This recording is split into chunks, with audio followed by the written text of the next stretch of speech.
Талас жергесине киргелип калдык. Туугандар, мекендештер, Манас атабыздын өрөөнүнө.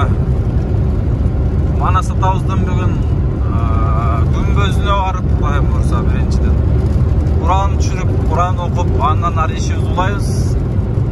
Кереметтүү Талас жергесинде 2 күн бою иш чара менен болобуз иншалла.